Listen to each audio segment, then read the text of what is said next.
Esto es México, el estado de Chiapas, una estrella más.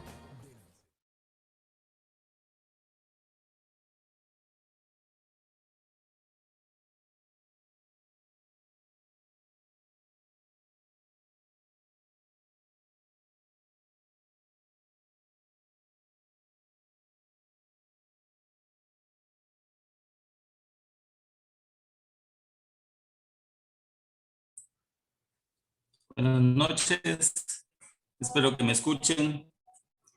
Buenas noches a todos, una bienvenida de la Sociedad de Neonatólogos de Chiapas. Gracias a todos por su presencia el día de hoy. Espero que me puedan escuchar. Pues el día de hoy agradezco mucho a la Federación Nacional de Neonatología de México, al doctor Encalada, por todo el apoyo para la realización de este evento el día de hoy. Es un gusto comentarles que el día de hoy tenemos a un ponente especial, un gran compañero de todos nosotros, muy conocido en el estado de Chiapas. Él es un chiapaneco que el día de hoy tuvo a bien de con nosotros y poder participar en esta sesión de edad de neonatos. Con un tema posiblemente muy interesante para nosotros los neonatólogos, las arritmias neonatales, cómo poder identificarlas.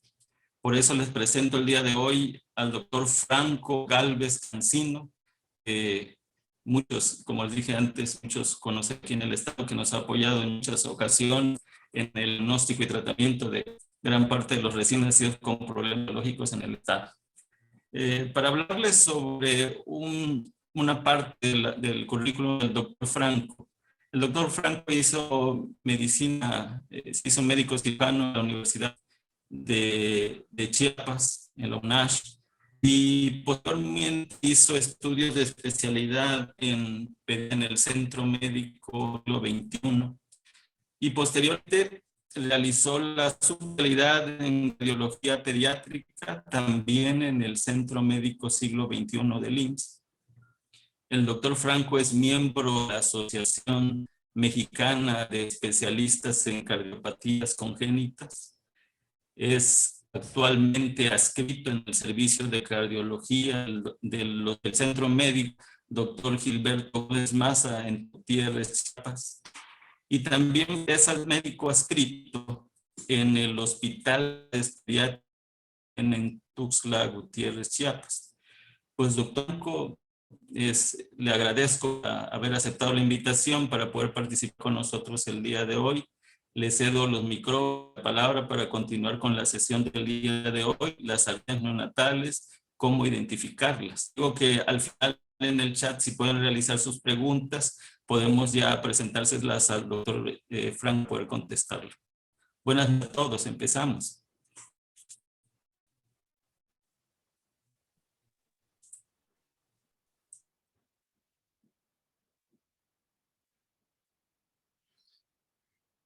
Gracias, doctor Idelfo. No sé si me pueden ver y escuchar.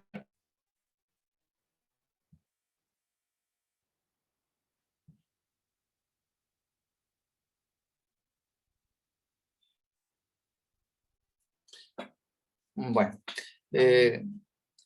mucho gusto, soy el doctor Franco Gálvez Cancino. Para quienes no me conozcan, algunos son ya conocidos, amigos míos. Saludo y agradezco especialmente a la Sociedad de Neonatólogos que me ha hecho la invitación para estar con ustedes, y pues trataré de darles algunos puntos que pudieran ser de utilidad en su práctica. Muchas de estas cosas ustedes ya las manejan. Yo sé que tienen experiencia en el manejo de arritmias de los bebés, pero pues les daré algunas cuestiones que creo podrían ser de bastante utilidad en la práctica. Bueno, vamos a empezar entonces sin más preámbulo con el tema. Vamos a tocar lo de arritmias neonatales. Este tema es bastante extenso. Es muy difícil poderlo tocar con su totalidad. Así que vamos a hablar específicamente de lo más frecuente y para hacerlo más útil, ¿no? Vamos a empezar hablando del sistema de conducción, un poco de anatomía. Esto con la intención de poder entender sobre qué estamos, ¿no?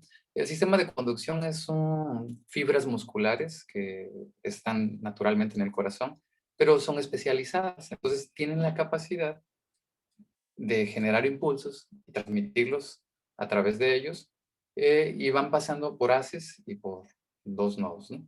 Esto es la primera, cuando tomamos el ritmo sinusal de forma habitual. El conglomerado de células del nodo sinusal se encuentra en la parte anterior y superior de la aurícula, cerca de la desembocadura de la vena cava superior. Y de acá, este genera impulsos. Lo hace de forma automática y cíclica y tiene la capacidad de generar unas pequeñas cantidades de energía eléctrica que se envíen en microvoltajes, para que de ahí se envíen y conducen a través de los haces internodales. En los haces internodales es importante comentar que cuando van pasando por esta zona, a la vez ya van despolarizando la aurícula, de tal manera que primero inicia la contracción auricular a partir de esta zona, y una vez que la conducción llega al siguiente punto, que es el nodo AB, que está en amarillo en esta parte, acá la función del nodo AB es detener o ralentizar la conducción para que pueda coordinarse correctamente la contracción, generar una pausa, y de ahí venga la contracción ventricular. Entonces, después del nodo AB, vemos que viene el haz de His y que se divide en dos ramas. Bueno, en tres ramas en realidad, dos para la izquierda y una para la derecha. Todo este haz y ramas tienen una característica muy en particular que se me hace muy interesante. Vienen recubiertos de un tejido conectivo que funciona como un aislante. Entonces, básicamente es como si fueran unos cables. Los cablecitos que tenemos en casa, pues vienen con un recubrimiento para que lo toquemos y no pase nada. Acá en el corazón pasa lo mismo. Estos tejidos van pasando por el corazón para que no actúe en el camino, y hasta que ya llegan a las fibras de Purkinje, estas ya no tienen ese tejido conectivo y por lo tanto son como cablecitos pelados.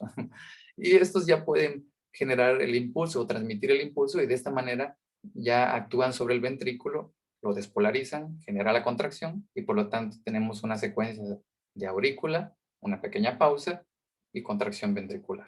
Entonces, esto es lo normal que esperamos encontrar en un corazón, hablando del sistema de conducción. Y bueno, ¿cuál es el problema que a veces podemos encontrar? Pues lo que vamos a hablar ahorita, que son las arritmias.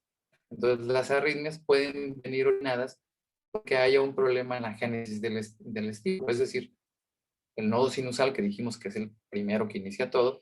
Si este está generando muy frecuentemente, esto propicia la formación de una taquiarritmia. Entonces puede ser una taquicardia sinusal porque hay más automatismo simplemente.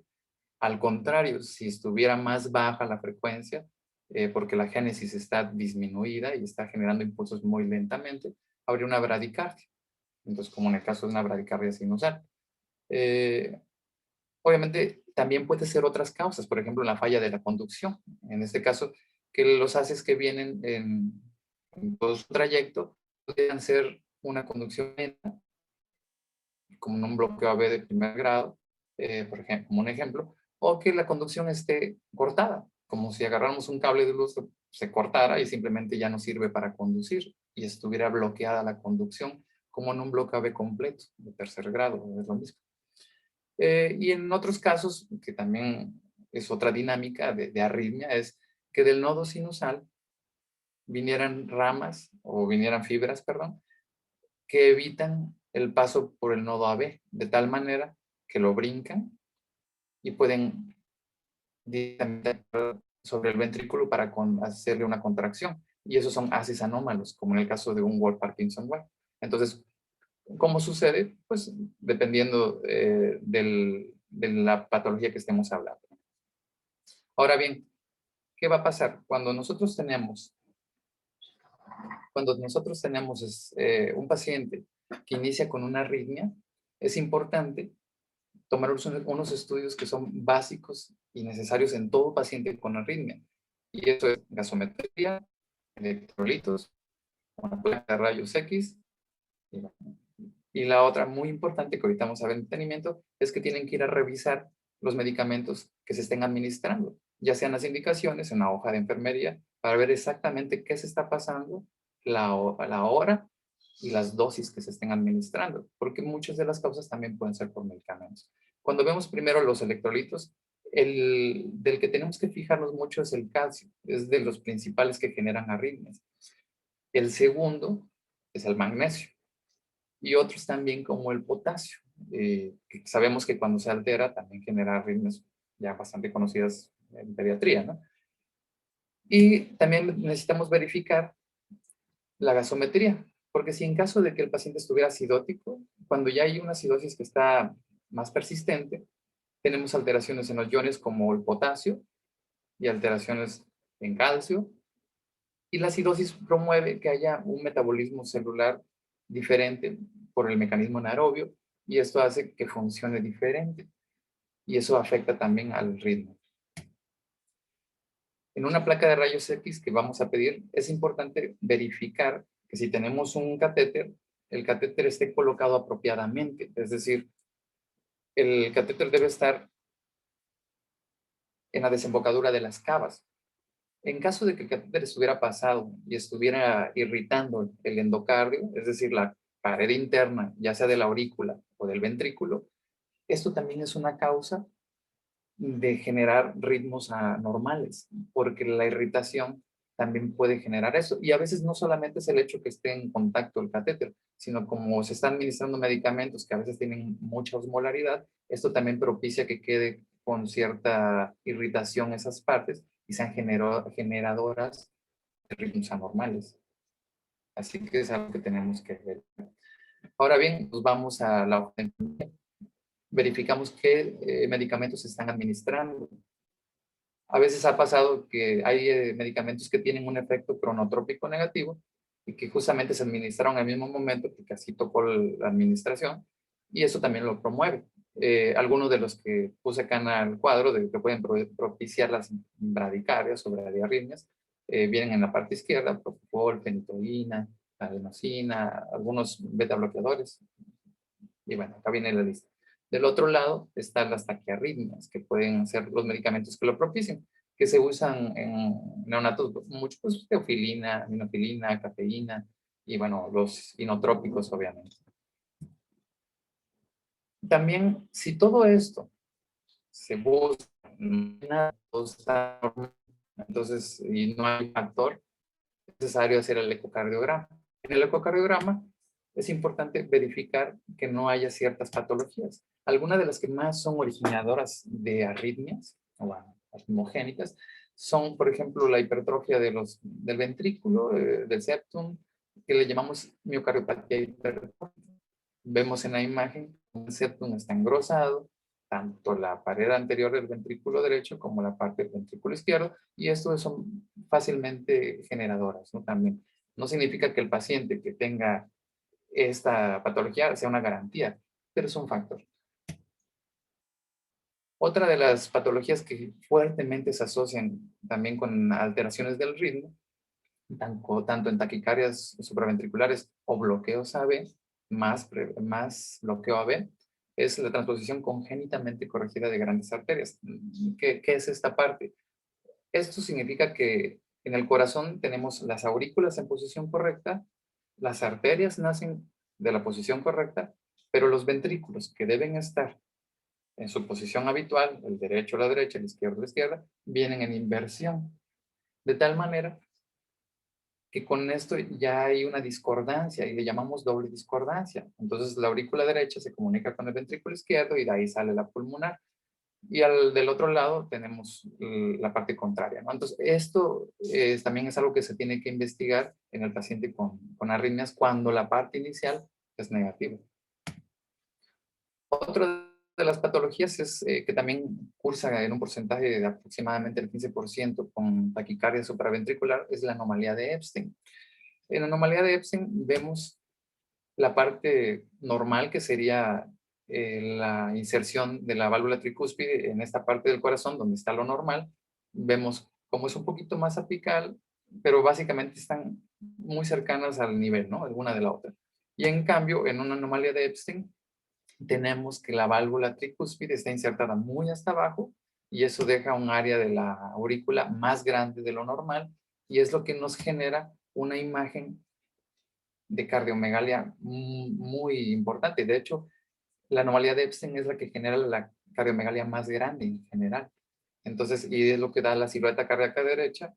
Este abombamiento es la aurícula derecha. Obviamente hay ciertos detalles, que debe haber mucha insuficiencia tricuspidea, pero bueno, ya son detalles más técnicos.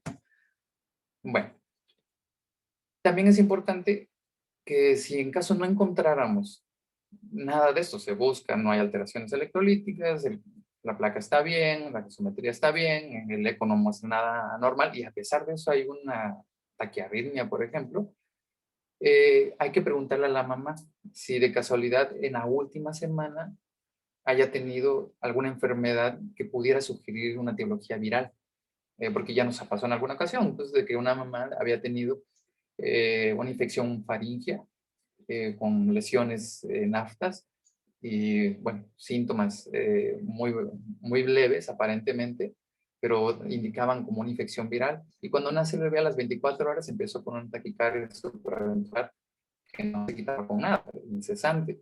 Este pacientito al final, bueno, se logró controlar, pero fue necesario usar gamaglobulina, pero se controló con esmolol y luego para quitar el proceso inflamatorio, pues la gama. Así que este paciente se consideró como una miocarditis.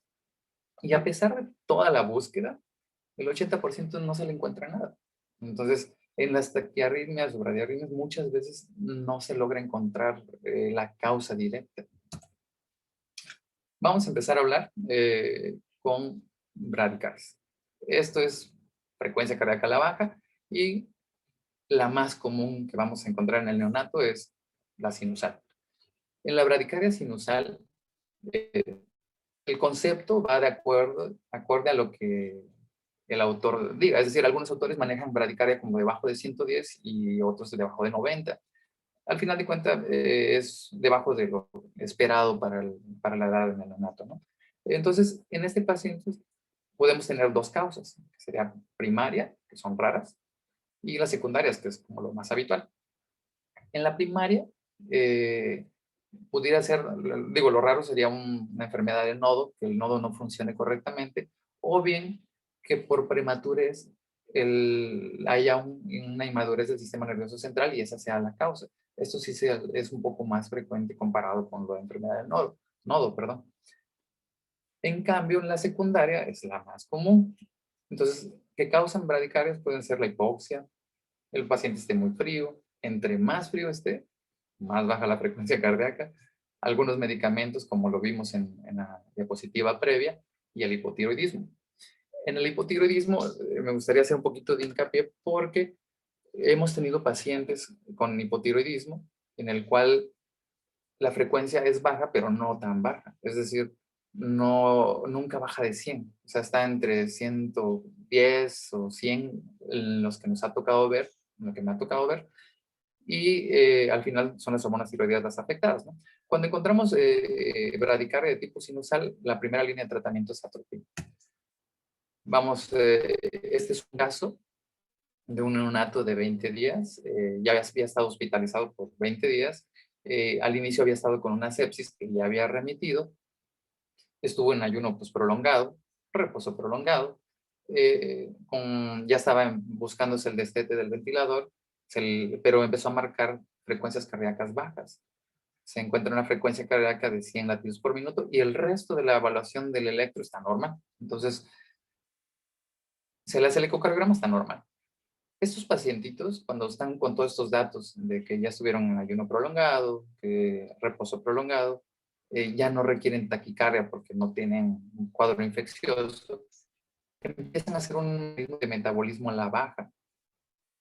Y también el corazón se ve reflejado con ese cambio de metabolismo y baja la frecuencia cardíaca. Y eso es solamente transitorio, porque cuando empiezan la alimentación, se destetan del ventilador, se quitan medicamentos, ya otra vez vuelve a la normalidad.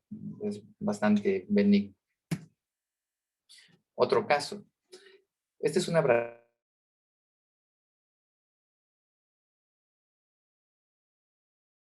que estaba con ventilación mecánica.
Una disculpa, se fue el internet por un momento. No sé si ya me escuchan nuevamente. Sí, adelante, doctor. Sí, adelante. Muchas gracias. Entonces, estamos en este tema donde hablábamos de que el paciente se le había administrado becuronio y inmediatamente después de la administración de becuronio generó este ritmo, que vemos una frecuencia cardíaca bastante baja, 56 latidos por minuto, y observamos también el infradesnivel en el trazo, que habla, esto seguramente fue por la baja tan súbita de la frecuencia cardíaca, que también generó una disminución en la perfusión coronaria. Entonces, en este paciente, en este tipo de situaciones está descrito que, aunque es raro, pero sí efectivamente el becuronio puede generar este tipo de arritmias, especialmente si está asociado con algún tipo de medicamentos analgésicos.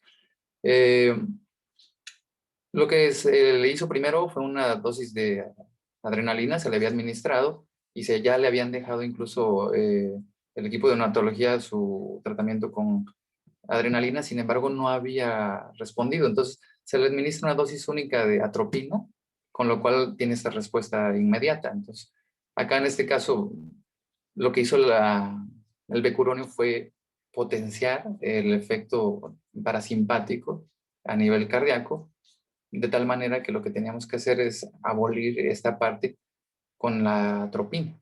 Y inmediatamente resolvió, incluso no requirió de infusión de atropina. Hubo una muy buena respuesta inmediata. Muy bien, otro caso es en bloqueo AV completo. Vamos a cambiar de tema. Este es muy importante porque en neonatos esto es de las arritmias a la baja, de las bradicardias, es bastante común, es decir, pareciera muy infrecuente, pero no lo es. Este es un caso de un paciente que aparentemente con el control prenatal todo iba normal, la madre sana, no tenía ningún problema de enfermedades. Al nacimiento hubo un poco de dificultad respiratoria, así que se dejó en observación, se le puso oxígeno y se quedó en observación. Al pase de visita lo encontramos con frecuencia cardíaca en esta cantidad de 89. Noten que la temperatura estaba correcta, 36.3, y vemos trazos anormales en el monitor. Esta es la imagen meramente del monitor. Al inicio se ve un complejo que aparentemente es normal, sin embargo, si le damos seguimiento a las contracciones auriculares, vemos que cada vez que cae es una contracción auricular y así sucesivamente, rítmica, que es independiente de las contracciones ventriculares, que también son a su propio ritmo, lo que significa que este pacientito no había conexión entre el atrio y el ventrículo, al menos en el sistema de conducción, hablando de este aspecto. Entonces, eso le llamamos bloqueo AV completo. Entonces, la forma de sospecharlo es ver que no hay siempre una P antes del QRS. En unas sí, que es engañoso, y en otras no lo demuestra. A este paciente en particular se le tomó una placa de rayos X, tenía cardiomegalia, se le hizo el ecocardiograma, y lo que tenía era lo que habíamos platicado hace rato. Las aurículas en su posición, las arterias en su posición correcta, pero los ventrículos que debían venir en su posición correcta, en realidad venían invertidos. Y eso hace la transposición corregida de grandes arterias, congénitamente hablando, o bien llamada doble discordancia, y que esta se asocia en el 5% hasta el 20% con un bloqueo AV completo. Acá vemos la aurícula derecha comunicándose con el ventrículo izquierdo y la aurícula izquierda con el ventrículo derecho. Otra de las patologías cardíacas que puede también venir con arritmias o bloqueos AV específicamente son los canales AV, aunque en menos frecuencia, y los hijos de madre lúpica o de alguna enfermedad de la colágena. Es importante que saber que cuando uno encuentra un paciente con bloqueo AV completo, lo podemos encontrar asintomático o lo podemos encontrar con datos de bajo gasto. Pero el de bajo gasto requiere un marcapaso de urgencia. El que está asintomático también requiere el marcapaso. Digo, no de urgencia, pero sí, ambos requieren marcapaso simplemente por el diagnóstico. Ahora bien, este es un caso que quiero mostrarles. No es de un neonato, pero va a ser útil para poder mostrar los detalles del bloqueo AV. Este fue un niño de 4 años, llegó por un cuadro respiratorio, se sospechó neumonía, se ingresó al área de urgencias y en el monitor se observó esta frecuencia cardíaca. Vemos que tiene frecuencia cardíaca de 64. Pero observen que atención que hay complejos que aparentemente tienen P, QRS, sin embargo, las P's no están siempre en la misma distancia. Es decir, esta está muy pegada, esta está muy despegada, y así sucesivamente. Hay unas en distancias diferentes. Cuando veamos esto, debe hacer sospechar que las aurículas tienen su propia función y los ventrículos su propia función y que no están conectadas. Entonces, este paciente, al analizarlo, vemos las aurículas en esta secuencia, son más frecuentes sus contracciones comparada con los ventrículos. Lo que nos va a dar siempre la frecuencia cardíaca va a ser las espigas largas que el monitor detecte. Es decir, las espigas largas son las contracciones ventriculares. Entonces, las contracciones ventriculares son 64 por minuto. Y vemos que son rítmicas. Bueno, ahora vamos a cambiar. Vamos a empezar a ver de las taquicardias. Las taquicardias es el grueso de las arritmias y lo que realmente nos pone en apuros. Así que esta parte voy a explayarme un poquito más para tratar de explicar algunos detalles, ¿no? La taquicardia sinusal es la más común. En esta es importante tener en cuenta que esta inicia de forma progresiva. O sea, no es que tenga 120 y de la nada tiene 180 o 200, 220, no. Tiene, no sé, 140, luego va a 160, 170, 180, 200. Entonces va haciéndose de manera progresiva. Y puede ser causas desde muy fisiológicas, desde el llanto, dolor, otras como fiebre, anemia.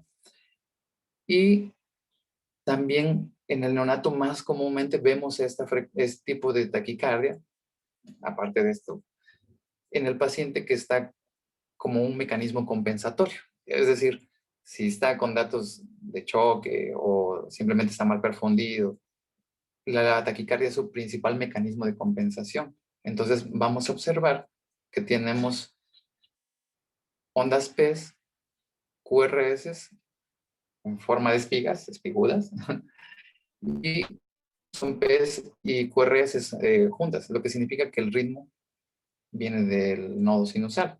Entonces, bueno, tendríamos que ver todo para decir nodo sinusal, pero entendemos que por frecuencia va a ser el nodo sinusal. Este fue un neonato de término de 10 días de vida, tenía sepsis temprana, estaba con oliguria y mala perfusión y tuvo esa frecuencia de manera progresiva. Cuando veamos esto, no se usan antiarrítmicos porque le quitamos su mecanismo de compensación y ahora nos va a ir peor porque entonces va a empezar con más mala perfusión y más deterioro. Entonces, este es un mecanismo de compensación que no debemos usar ningún antiarrítmico, sino tratar la causa. Ahora bien, la taquicardia supraventricular paroxística. El término paroxístico significa que aparece súbito. En este sí, puede tener una frecuencia cardíaca normal y de la nada una frecuencia muy alta. Para considerarlo supraventricular, 220 arriba en el neonato. Cuando encontramos una taquicardia supraventricular en el neonato, casi la mitad de los casos, que no sean por causas electrolíticas y estos, van a ser por un Wall Parkinson White, que nos ha tocado ver mucho paciente que debuta desde la etapa neonatal y al final terminan siendo Wolves. Entonces, bueno, desde el inicio lo son, pues, pero ahí están debutando y se confirma en el lapso de la consulta externa, pues. Estos pacientitos generan frecuencias muy altas y es necesario asegurarse que no tienen cardiopatía. Como en las diapositivas previas habíamos dicho, que pueden venir con Epstein, con doble discordancia o miocardiopatías hipertróficas. ¿Cómo podemos identificar esto? Vean, son complejos estrechos, se ven como espigas que pueden ir hacia abajo o hacia arriba. Eso va a depender de qué derivación estemos observando. Frecuencias arriba de 220 y vamos a observar simplemente muy frecuentes con espigas. En este caso son negativas, ¿no? ¿Qué es lo primero que tenemos que hacer cuando encontramos una taquicardia supraventricular? Primero, maniobras vagales. Ponemos agua fría en la cara, que lo debemos dejar como 10 segundos, 20 a lo máximo. Y eso lo podemos estar haciendo por algunos minutos. Si el paciente está estable, lo podemos estar haciendo 5 o 10 minutos, no pasa nada. Si no nos funciona, dejar esta parte al lado y ahora tendríamos que usar adenosina.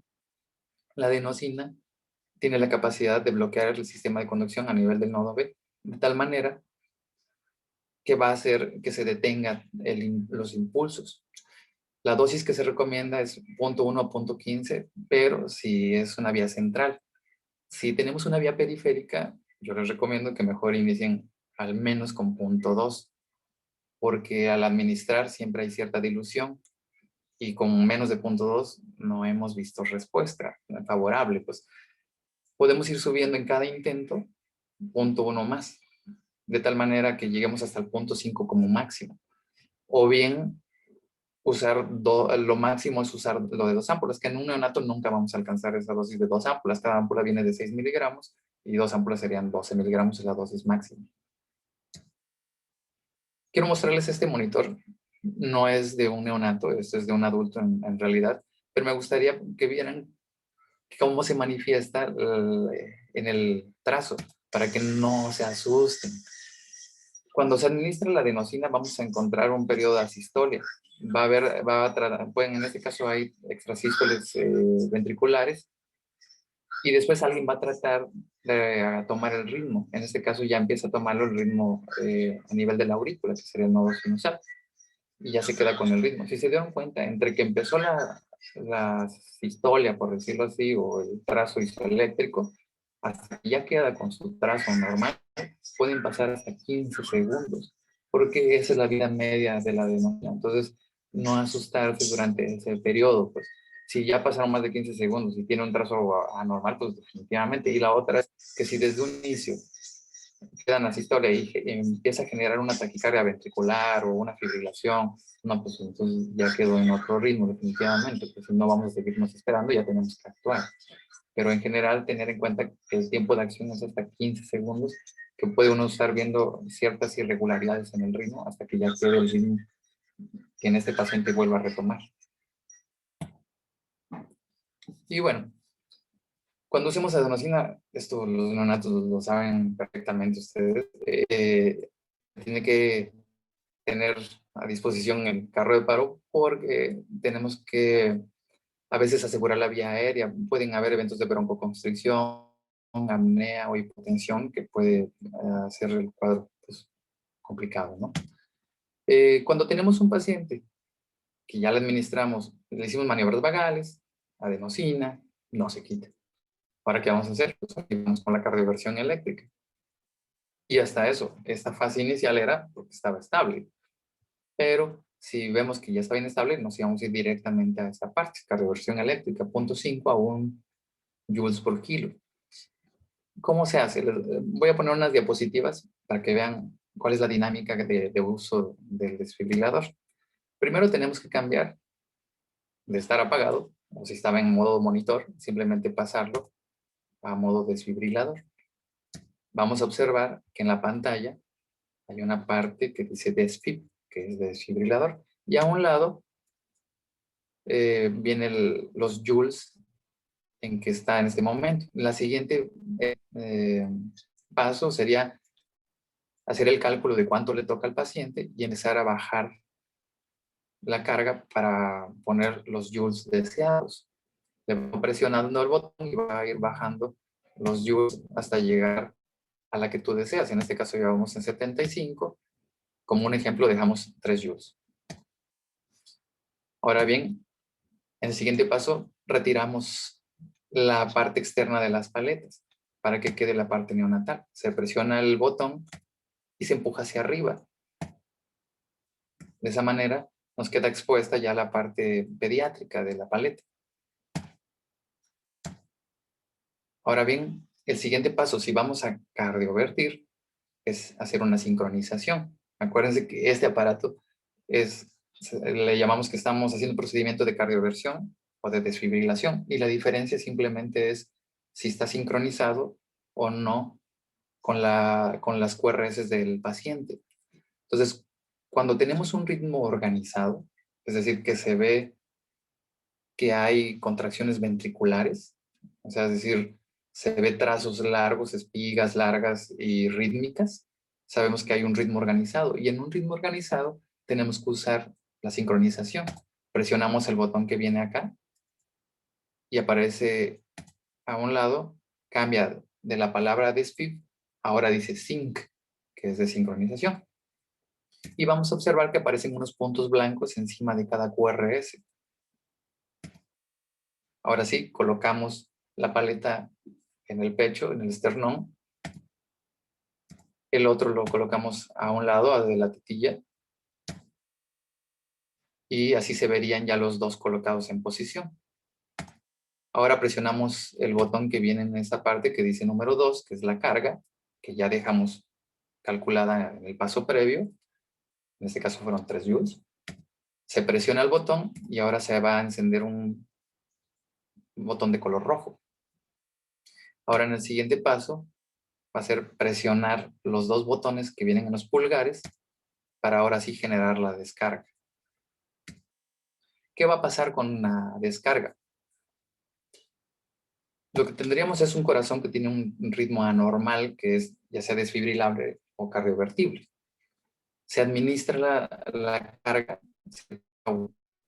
una energía eléctrica, de tal manera que obliga a todo el corazón a despolarizarse al mismo tiempo. Y después de despolarizarse al mismo tiempo, se relaja y alguien tiene que otra vez tomar el mando. Esperamos que sea la aurícula, pero podría ser que tome el mando pues, el nodo AB o partes del haz de His. Entonces, en este caso, una vez que se pasa la descarga, queda en asistolia, por decirlo muy momentáneamente, pero más que asistolia, queda como una despolarización uniforme. Entonces entra relajación y da una impresión como de asistolia. Y ya a partir de ahí empieza el ritmo a tomarse. Un corazón a la realidad, como se vería. Acá observamos cómo tiene contracciones auriculares, pero los ventrículos no están teniendo una contracción efectiva. Entonces se va a desfibrilar, se le colocan las paletas y se desfibrila. Y ahora vemos cómo ya tenemos contracciones ventriculares, auriculares, ventriculares ya de forma organizada. ¿Por qué es importante sincronizar? Porque cuando nosotros generamos una descarga o un impulso, una descarga, y se lo administramos en donde sea, tenemos el riesgo de que caiga justamente la descarga a cúspide de la onda T. Justo ahí donde está la onda T, o en la parte descendente de la onda T, si dejamos ahí la descarga, esto hace una conducción no homogénea y puede propiciar que ahora quede un ritmo anormal, como una taquicardia ventricular o una fibrilación ventricular, y a esto le llamamos fenómeno de R sobre T. Entonces, si el paciente tiene contracciones organizadas, es decir, se ven contracciones espigas claras, rítmicas, lo ideal es sincronizar para evitar el riesgo de fenómeno de R sobre T. Ahora bien, tenemos el caso. Ya pasamos a adenosina, ya cardiovertimos, no revierte. Ahora podemos optar cardioversión oncológica. O bien la otra es que simplemente esté entrando. O sea, que lo quitas y otra vez vuelve a entrar, o ha estado entrando. Entonces ya tienes que usar la miodarona. Entonces, tener precaución con la miodarona porque es un medicamento muy efectivo, pero que fácilmente presenta efectos adversos. Entonces, y los efectos adversos propios de la terapéutica, pues simplemente que por eso tenemos que manejar una monitorización adecuada. La dosis son 5 miligramos por kilo para pasarlo de 45 minutos a 1 hora. En realidad, en el PLM, donde lo busquen, dice desde 20 minutos hasta 1 hora. Pero eso es consejo mío, es que no se usará tan a 20 minutos, porque puede ser el efecto demasiado inmediato y no controlable. Entonces, yo prefiero usarlo de 45 minutos a 1 hora. Entonces, de esa manera se observan menos efectos. Y ahí mismo se habla de que la dosis debe ser la mínima efectiva. ¿Qué significa esto? Que cuando estemos pasando amiodarona y ya tenemos el efecto deseado con amiodarona, entonces una vez que tenemos el efecto deseado, ya lo podemos quitar la dosis que teníamos en carga, por decirlo, y ahora podemos iniciar ya la infusión y mantenerla desde 5 hasta 20 microgramos por kilo minuto, de acuerdo a cada caso, pues, de tal manera que mantengamos el efecto. Y durante el tratamiento de la amiodarona, recordar siempre mantener la dosis mínima que nos esté funcionando para evitar pues, los riesgos de bradicardia, de bloqueo AV, hipotensión. Entonces hay que estar vigilando estrechamente la presión arterial y la monitorización de la frecuencia cardíaca, con uso de electrodos para poder ver la gráfica y identificar si hubiera algún bloqueo AV, por ejemplo. En caso de que se nos presentara alguna de estas cosas, ¿qué vamos a hacer? De entrada, pausar la amiodarona. Si tiene datos de bajo gasto, hay que administrar una dosis en bolo de adrenalina e iniciar una infusión. No es necesario usar la atropina, no funciona cuando se trata de amiodarona. Como efecto adverso a amiodarona, no sirve la atropina, no le da ningún efecto. No hay que perder tiempo en esta parte.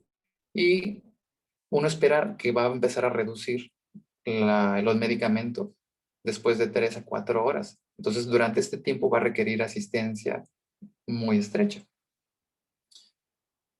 Cuando requerimos de mantener la infusión, los días que se pueden usar es muy variable. Es como dosis-respuesta. En realidad, algunas veces lo hemos usado solo 24 horas, otras 72, pero lo que sí nunca debemos pasarnos es más de 3 semanas de uso de amiodarona por los efectos del medicamento secundarios y de toxicidad. Ahora bien, ¿cuál es el problema de la taquicardia supraventricular? Es que cuando una taquicardia supraventricular se mantiene, está incesante, no se quita, puede llevar a falla cardíaca. Y esto lo puede hacer en un lapso tan corto como desde 12 hasta 24 horas si es incesante. Ahora bien, si es intermitente, es decir, que está entrando y saliendo, puede hacerlo hasta en días o semanas. El problema cuando ya lleva semanas, por ejemplo, es que puede hacer que el corazón se dilate. Ahora, en lugar de un corazón normal, queda un corazón grande, con mal funcionamiento obviamente y taquicárdico. Y entonces acá ya es una falla cardíaca también. Y una falla cardíaca en su grado máximo se va a manifestar como un edema agudo pulmonar. El tratamiento de mantenimiento, generalmente en neonatos preferimos usar la mayor parte del tiempo propranolol para buena cantidad de arritmias. Obviamente esto tiene que ser en base a lo que evalúe también con cardiología y ver si dejan propranolol, propafenona, si se usa amiodarona, si todavía se va a continuar. No, la verdad yo prefiero no usar amiodarona en el paciente tan pequeño, porque así mismo dice el fabricante que no hay mucha experiencia en niños, así que eso hay que dejarlo preferentemente si la indicación deja más por electrofisiología. Y la digoxina no se recomienda si se sospecha que la taquicardia fue por un mecanismo de reentrada, porque propicia más mecanismo de reentrada. Les voy a mostrar cómo se ve un complejo de un síndrome de Wolff-Parkinson por un asa anómalo. Vamos a ver primero cómo se ve lo normal. Tenemos la P, de ahí viene una parte isoeléctrica, un ascenso, y esto es el QRS. Cuando tenemos un paciente con un asa anómalo y por ahí está conduciendo de forma anormal, vamos a ver primero la onda P y justo donde termina la onda P, donde desciende, inicia rápidamente una rampa, como se observa ahí, y a esa rampa le llamamos onda delta. Esto se observa en esta parte, se ve en varias partes de este electrocardiograma, pero para verlo más parecido al ejemplo, están en B4, en B5 y pues en B6. Cuando encontramos un paciente en el seguimiento que la onda delta no se quita, persiste, sabemos que este paciente queda con esto, porque hay un porcentaje de que sí se termina, de ya no aparece ya el síntoma, pero sí tiene el riesgo que en la edad escolar reaparezca. Una vez que sabemos que el diagnóstico es Wolff-Parkinson-White, ahí lo tiene un asa anómalo, pues más adelante va a requerir de procedimiento de ablación. Bueno, vamos a hacer una pausa. Les quiero mostrar, habían visto lo que es fotografiado un átomo con sus enlaces formando moléculas. Bueno, apenas ganaron el premio de química en el 2017 las personas que con la técnica de criomicroscopía lograron hacerlo. Entonces, es la foto de nuestra existencia más pequeña que hasta ahorita hemos podido fotografiar. Entonces, ver las moléculas con sus enlaces es lo más pequeño que hemos podido fotografiar. Muy bien. Vamos a ver ahora lo que es taquicardia ventricular. Taquicardia ventricular le vamos a llamar cuando vemos complejos ventriculares anchos, como se señala en la flecha. Cuando hay más de 3, ya le llamamos taquicardia ventricular. Pero si hay más de 3 que duran menos de 30 segundos, se le llama taquicardia ventricular no sostenida. Y cuando son muchos, el trazo de taquicardia ventricular, que si se dan cuenta es como si fueran unas Vs, como si fueran Vs pegadas. Cuando dura más de 30 segundos, ahora sí ya le llamamos taquicardia ventricular sostenida. Y si más del 10% del día lo está teniendo, se le llama incesante. Ahora bien, causas. Hay varias: miocarditis, tumores ventriculares, isquemia, alteraciones electrolíticas, enfermedades metabólicas, canalopatías. Pero la que vemos más frecuente en una es las hipóxicas. Es decir, en un paciente con una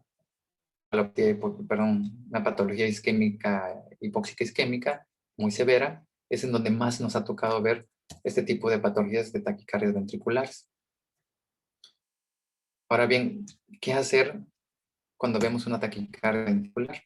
Este es un caso de un neonato que estaba en choque secundario a una asfixia perinatal, acidótico, tenía muy mala perfusión y llegó al punto de generar este ritmo. Si vemos, son como si fueran unas Vs, ya no se ven espigas, no se ven estrechos los complejos, se ven Vs una tras otra, que son morfologías ventriculares. Y el hecho de que se vean todas de la misma altura, de acá hasta acá, todas de la misma altura, le denominamos monórficos. A este tipo de pacientitos, cuando lo vemos, yo les sugiero que primero usemos lidocaína, 1 miligramo por kilo, 1 miligramo por kilo, para administrarse en 3 a 5 minutos. Si nos funciona y vemos que resuelve con esto, podemos dejar una infusión de 15 hasta 50 microgramos por kilo hora. Cuando el paciente no remite con esto, pues ahora sí tendremos que hacer algo más, ya definitivamente nos vamos a tener que ir con cardioversión eléctrica, especialmente si tiene compromiso hemodinámico, que sinceramente con estos trazos todos tienen compromiso hemodinámico. Bueno, al menos en neonatos nos ha tocado que sí no toleran este trazo, siempre tienen compromiso hemodinámico. En niños más grandes sí he visto que toleran muy bien un buen rato con esto, pero al final sí les genera compromiso hemodinámico. Entonces, ir preparando directamente lo que es la cardioversión eléctrica sería la primera pauta que recomiendo. Y esta va a ser una descarga de 1 a 2 joules por kilo. Empezamos con una en el primer intento. Este caso también es sincronizado, porque si se dan cuenta son complejos ventriculares. Es decir, el ventrículo sí está contrayendo, y si está contrayendo el ventrículo, también se está relajando. Y si se está relajando, está la onda T. Y si ahí le dejamos la descarga no sincronizada, tenemos el riesgo de que ahora quede en fibrilación ventricular. Entonces, este trazo tiene que ser cardiovertido. Ahora bien, si a pesar de que se cardioverte, vuelve a entrar a la taquicardia y se le buscan los electrolitos, la gasometría, todo, y no estamos teniendo una causa, no le podemos estar dando y dando. Entonces, ahora tendremos que usar amiodarona para quitar esto. La dosis, como ya la habíamos platicado antes, 5 miligramos por kilo para pasarlo en 1 hora o en menos tiempo, si tenemos mucha repercusión. Y bueno, si vemos que son no monomórficas, pero están grandes, otras chicas, unas grandes y unas chicas, le llamamos polimórficas, y en este caso nos vamos directamente con sulfato de magnesio administrado de 30 a 50 miligramos por kilo. Bueno, este es el último tema de las arritmias. Se los voy a comentar porque nos ha tocado pacientes en neonatos y de hecho es una causa de muerte neonatal, por lo cual es importante que si lo tenemos, lo sospechemos y lo diagnosticamos, sería aún mejor, ¿no?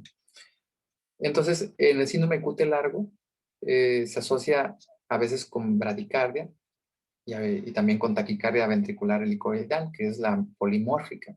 El problema es que puede causar muerte súbita.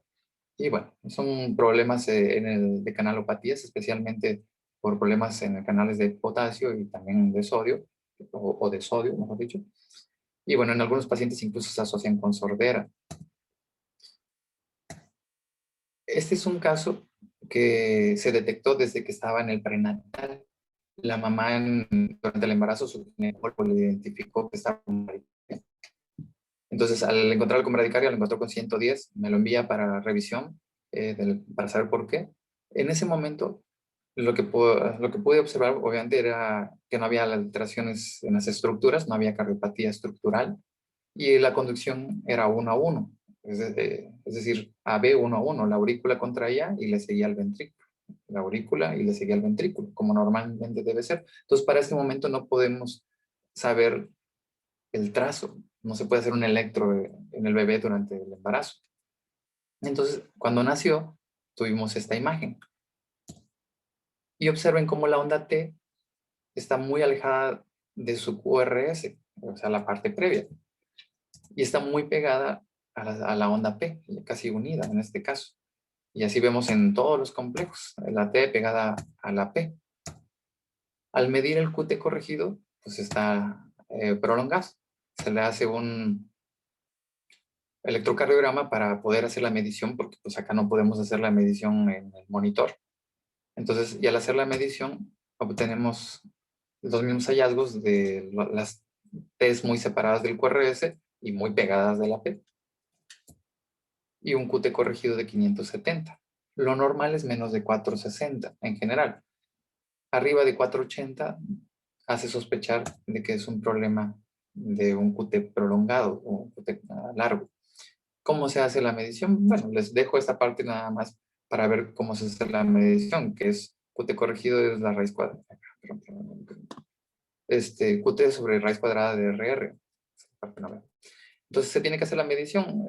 Hacer un ejercicio sería un poco fuera del objetivo. Entonces pero no es difícil hacerlo realmente. Nada más es contar los cuadritos, se multiplica por 0.04 y lo mismo para el QT y simplemente sustituimos arriba lo del RR, abajo, perdón, arriba lo del QT, abajo la raíz cuadrada de RR y nos va a dar. En este paciente nos había dado 570. Si tenemos arriba de 480, es anormal. Si encima de eso ha hecho torsada de puntas, anormal. Si se asocia a bradicardia, pues más punta de anormalidad. Si ya ha tenido una historia clínica de síncope, también. Sordera congénita, pues también. Y si hay familiares que hayan fallecido de menos de 30 años, sin saber la causa, en algunos casos incluso ha pasado que es ahogados. Es decir, que estaban nadando y ahí les da la arritmia y obviamente no salen. Entonces, eso también es como raro que tenga una persona que teóricamente estaba bien, ¿no? O que sabía nadar. Entonces, si en la historia de la familia hay esto, pues puede hacer sospechar que se trató de una muerte súbita.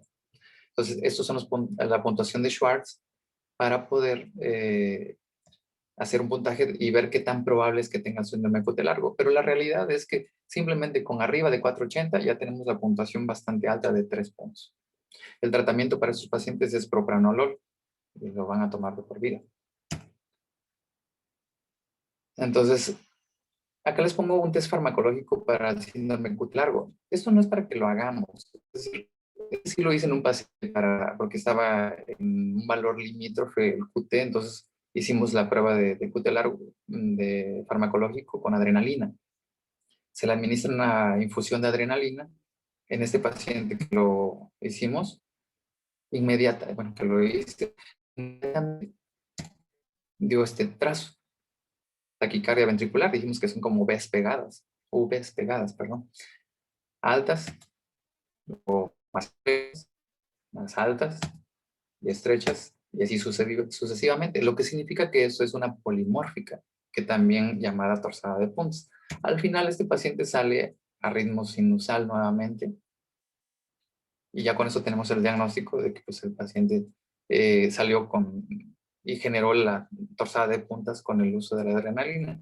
No les estoy sugiriendo que lo hagan, más bien es que si en un momento dado llegan a tener un paciente que en el momento que iniciaran adrenalina resulta que hace torsada de puntas, hay que considerar la posibilidad que están ante un paciente con síndrome de Cutelar, que en algún momento les va a tocar.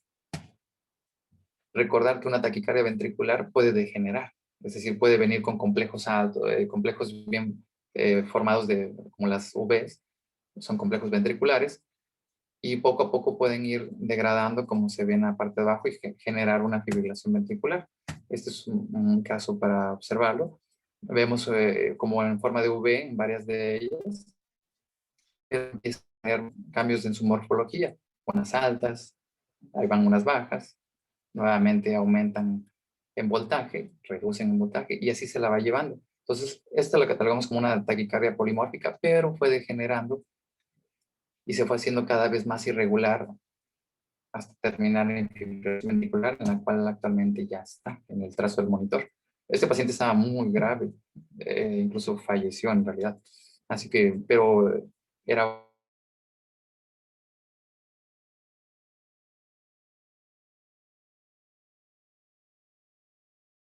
cubierto las principales arritmias, desde las bradicardias hasta las taquicardias, y pues no sé si haya alguna duda o pregunta de mi parte hasta acá desde la presentación.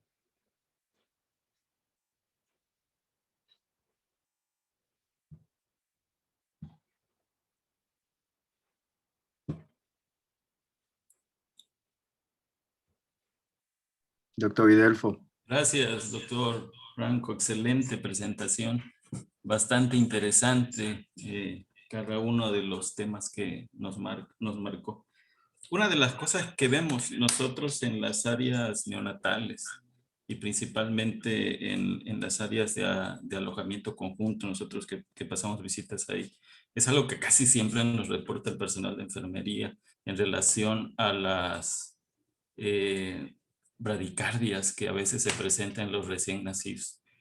Nos avisan, doctor, lo terminé de bañar y Después de eso, el bebé empezó a tener descenso en la frecuencia cardíaca, tiene frecuencias cardíacas de 90, 80, y vamos a ver a los pacientes y verdaderamente la condición de los pacientes, como usted nos mencionó, es observar si tienen o no una condición hemodinámica que le esté alterando. ¿Qué nos puede comentar usted sobre qué hacer en esos momentos en cuanto a las bradicardias que se pueden presentar de esa manera?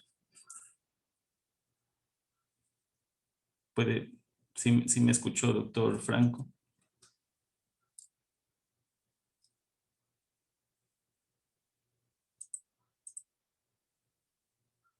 Active el micrófono, doctor.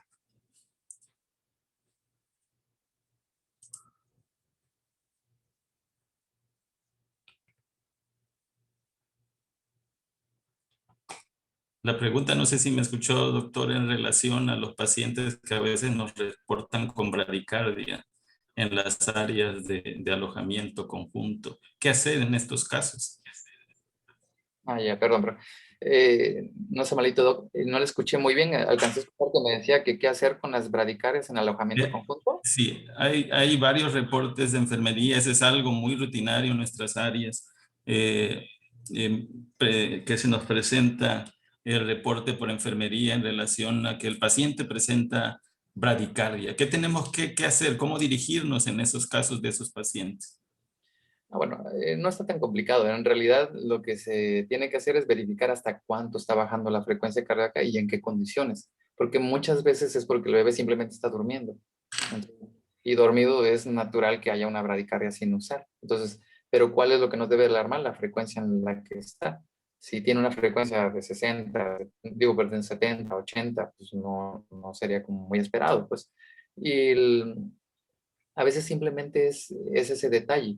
Si uno ve que el paciente con esa frecuencia tiene datos de bajo gasto, pues sí hay que hacer un electrocardiograma al paciente para verificar qué es lo que está pasando, porque no sería normal.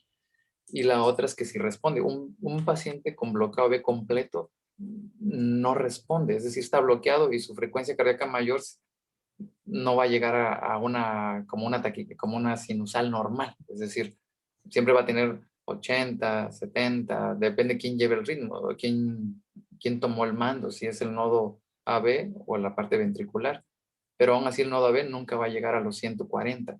Entonces, si el paciente a la estimulación responde a una frecuencia cardíaca normal, sabemos que fue simplemente un estado vagotónico como parte de la inmadurez del sistema nervioso central. Pero si vemos que lo estimulas, no responde, sí es algo que te debe llamar la atención y hay que abordarlo más. Entonces, es ver la situación en la que se dio y si tiene respuesta. Hay muchas felicitaciones ahorita en el chat en relación a la ponencia, realmente lo felicitan por la, Muchas gracias. por la ponencia. Y otra de las preguntas que podemos hacer, doctor, es, ¿qué relación tienen algunas enfermedades maternas con la presencia de las arritmias en los recién nacidos? Mamás, por ejemplo, el lupus u otras enfermedades ¿qué tenemos que hacer en ese momento para poder detectar? Realmente en las áreas del hospital regional, a veces que trabajamos aquí en el estado de Chiapas, pocas veces tenemos esos casos, pero ¿qué otras enfermedades podríamos tener nosotros que interesarnos en darle seguimiento a esos recién nacidos? Pues no sé si recuerdan o te tocó ver en el regional, la verdad es que ya ven que por estadística en ese hospital nacen uno por hora, de tal manera que al año son casi 10,000 nacimientos y de esos 10,000 una buena cantidad ha terminado hospitalizado. Entonces hemos tenido variedad de casos en el regional. Entonces ahí recuerdo muy bien un caso de una niña que era lúpica, que no había llevado tratamiento, estaba descontrolada. Cuando no tuvo ni control, no sabíamos ni cómo estaban sus anticuerpos, nada de eso, simplemente llegó, nace, y el bebé cuando nace estuvo teniendo la bradicardia, y hacía por momentos se bloqueaba y de repente salía. Es decir, no era constante, estaba como disociada. De repente entraba como bradicardia y de repente como que agarraba uno normal. En ese caso, lo que sugiere es que el proceso inflamatorio no ha terminado de dañar por completo al sistema de conducción. Y por lo tanto, lo que hay que hacer es darle tratamiento antiinflamatorio. Y nos funcionó muy bien con esos pacientes. Entonces, con el tratamiento antiinflamatorio con esteroide, funcionó bastante bien y los pacientitos ya quedaron en ritmo sinusal. Claro que cuando ya tenemos un paciente que nace de hijo de madre lúpica y ya viene con el bloqueo AB completo, la realidad es que difícilmente se puede hacer algo más que ya continuar con el protocolo de cardio. Pues. Continuando con la pregunta en relación a la bradicardia, hay una pregunta en USIN, así dice en USIN, en prematuros con bradicardia de 80, sin datos de bajo gasto, amerita el electrocardiograma y la valoración por cardiología. Yo siento que en el área de ustedes con neonatos son cosas delicadas, porque son nuestros hijos, ¿no? O los hijos de nuestras pacientes. Entonces, me refiero a nuestros hijos porque pues, en algún momento todos tenemos bebés chiquitos y queremos que se les evalúe lo más completo posible. Pero, ¿qué pueden hacer para ustedes también estar tranquilos y transmitirle la tranquilidad a los papás? Es cuando menos llevarlos así como lo hacen en el regional. Se lleva una camita, se le ponen los electrodos y cuando menos pueden ver en el monitor si tiene ondas P y QRS. Si ven que tiene ondas P y QRS, así todas, P, QRS, P, QRS, y todas tienen la misma dinámica, la misma secuencia, y lo estimulan y responde, pues no se preocupe, y así nada más se regresa y no pasa nada. Pues. Pero si en el trazo, en el monitor, ni siquiera tiene que ser un electro. En el monitor, al poner los dos electrodos de acá para ver solo de dos, no observan la P y la estimulan y no mejora esa frecuencia, lo mismo que habíamos dicho hace rato, pues entonces es anormal, ¿no? Entonces yo creo que por ahí es el hecho de que si responde, en qué condiciones, y pues si pudieran ver el trazo, al menos en el monitor, es de súper ayuda. Que no sé si vieron en los casos que presenté, son casos que se han detectado todos por monitor. Otra de las preguntas, doctor Franco, dice, ¿es frecuente que en la deshidratación hipernatrémica se presente bradicardia incluso después de la corrección del desequilibrio? ¿Cuánto es lo habitual? ¿Cuánto dura posteriormente? Después de la corrección, ¿cuánto persiste esa bradicardia? Después de que ya lo corriges. Mire, esta parte no soy el más experto en contestarte. Quizá ustedes de neonatos tengan un poquito más experiencia en ver el tiempo en que esta resuelve. Acuérdense que nosotros luego decimos, ok, es por tal situación y se va a ir recuperando, pero no somos los que exactamente vemos en el momento exacto en que termina. Entonces, porque saben que no estamos ahí el 100%. Entonces, no sabría decir exactamente en cuánto tiempo. Yo creo que ahí ustedes mismos, los neonatólogos que han tenido la experiencia de ver cómo se queda, sabrían mejor la respuesta a esta pregunta. Otra de las preguntas es, seguimos con la bradicardia, creo que les llamó mucho la atención. En el caso de la asfixia perinatal con bradicardia sinusal secundaria, ¿se recomienda el uso de la dobutamina para mejorar la contractilidad miocárdica de inicio? A ver, ¿dónde está nuevamente la pregunta? Perdón. En Perdón. un paciente con asfixia perinatal con bradicardia sinusal secundaria, ¿se recomienda el uso de dobutamina para mejorar la contractilidad miocárdica? Esa es fácil, porque depende si le está dando síntomas. Es decir, si tú tienes un paciente con bradicardia y orina bien, tiene buen llenado capilar, el ATA está correcta, pues ahí se le va a ir pasando. No hay ningún problema, pues no hay necesidad de ponerle dobuta y quererle explotar esa parte que no lo requiere. Claro que si el paciente eso le está dando datos de bajo gasto, pues se la dejamos. La clave es la clínica. En lo que estaba pasando, y creo que fue una de las, en las imágenes de la cardioversión, a veces pues en las áreas dice que hay en neonatos tal vez, en la imagen de la cardioversión sincronización, dice la pregunta, mostró las paletas al lado del tórax. En neonatos tal vez esto no sea posible por el tamaño del tórax. ¿Qué hacer en estos casos? Yo le ejemplifiqué como al lado, que sería como para hacer más gráfico, pero en realidad es que tienen que estar acomodadas en el esternón, no precisamente en medio, pueden hasta colocarlo un poquito hacia la derecha para que te dé el espacio para colocar la otra en el lado izquierdo, pues.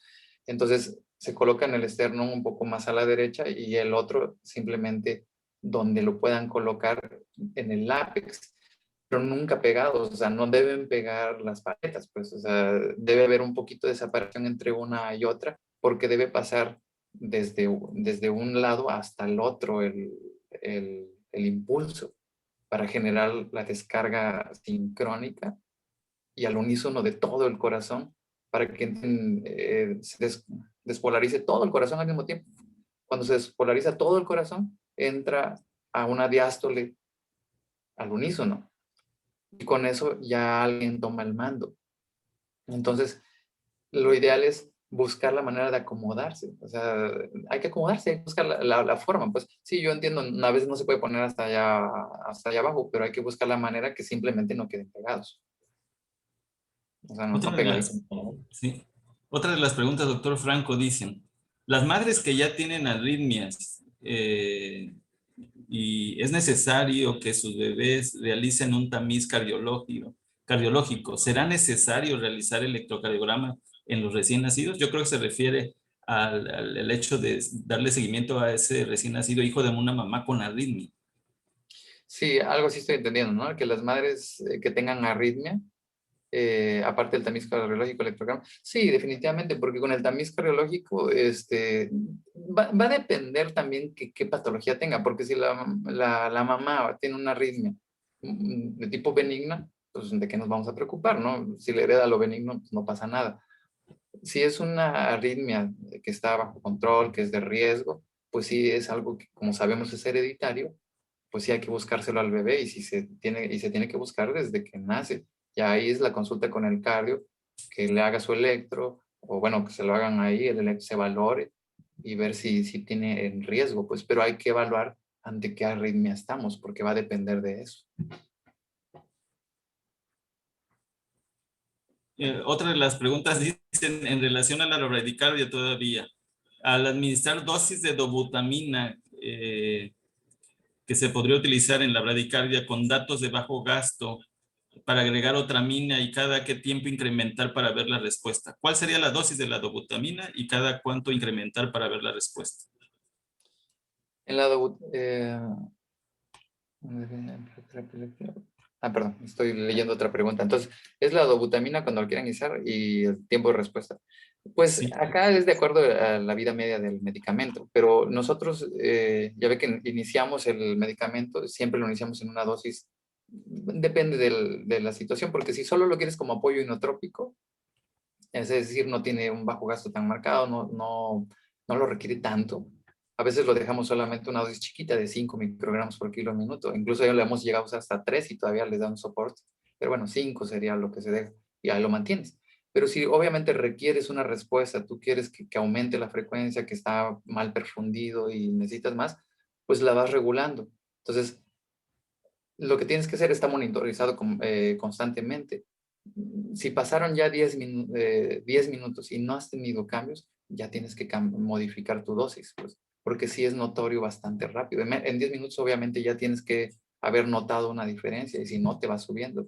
La verdad es que es bastante rápido. La otra es que si el paciente está muy mal, no empiecen con dosis chicas. Es decir, el paciente está muy mal perfundido, voy a usar tal amino, adrena, dobutar o adopa, lo que ustedes quieran. Y esa es una amino. No le inicias a 5. O sea, si está muy mal, inicia de una vez a una dosis alta, cuando menos 10, cuando menos, para ver el efecto. Y si no, ya de ahí te va subiendo. Porque si empezamos desde la chiquita en subir, estamos perdiendo mucho tiempo. Entonces, si en un momento dado nos pasamos, lo peor es que simplemente se va a taquicardizar o se va a hipertensar, pero ahí ya venimos a la baja y vamos para abajo hasta dejarlo en la frecuencia y TA que queremos. Sería como la forma, otra dinámica.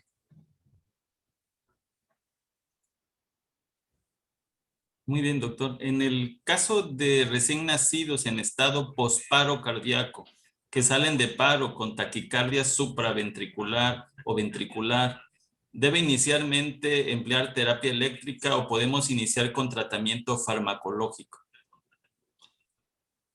A ver, en el caso de recién nacidos en estado posparo cardíaco que salen de paro con taquicardia supraventricular o ventricular, ¿debe inicialmente emplear una terapia eléctrica o podemos iniciar tratamiento? Eso depende del... Es que si venía en paro, eso es parte de lo del PAS. Si venía en paro y sale a un ritmo que es desfibrilable o cardiovertible, pues lo hay que hacerlo, simplemente. Si viniera no de paro, es decir, si viene ya venía en ritmo normal o venía, no de paro, pues venía normal, y tiene uno de estos, entonces ahí sí se evalúa estable o inestable, y en base a eso te vas por cuál, ¿no? La verdad es que cardiovertir no es tan malo como parece. O sea, se me hace todavía más seguro que la cardioversión farmacológica. Cardiovertir es más efectivo inmediato. Y obviamente si a pesar de hacerlo te está regresando a las arritmias, pues entonces ya tienes que dejar un medicamento que te garantice que ya se quede quieta esa arritmia. Entonces ya usas amiodarona en este caso, que es la que más usamos para estos casos. En la dosis que dijimos en la presentación, 5 por kilo, dosis en 45 a 1 hora. Y ya después se va uno regulando la dosis de infusión a la menor dosis posible. Entonces, porque si incluso tú ya a los 20 minutos lograste el efecto, desde ahí podrías incluso cambiarte ya la infusión para tener la dosis mínima efectiva. Excelente, doctor. Pues ya con el tiempo ya andamos cortos. Yo creo que esta fue la última pregunta. No queda más que leer. Hay más felicitaciones sobre la ponencia, doctor. Muchas gracias. Le agradecemos bastante el haber estado con nosotros en esta sesión de la Sociedad de Neonatólogos de Chiapas. No sé si tenga algún último comentario, doctor Franco. Pues agradecerles a todos que hayan dedicado un rato de su tiempo para la ponencia, para la plática. Espero les haya servido en algo los comentarios y los tips. Así que pues, muchos de los que están acá son amigos conocidos, así que los saludo y se les aprecia mucho que dediquen su tiempo. Así que gracias nuevamente al colegio, a la sociedad por invitarme y pues acá seguimos. Muchas gracias, doctor Franco. Pues damos la despedida a la sesión. Muy buenas noches a todos. Gracias por haber estado con nosotros. Los esperamos en la próxima sesión, del cual podemos darles las invitaciones en las vías de...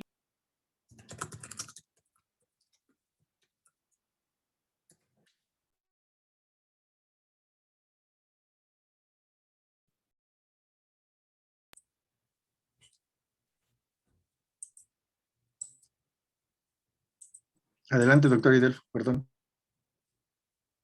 Buenas noches, muchas gracias. Seguimos con un video final. Muchas gracias.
Esto es México, el estado de Chiapas, una estrella más.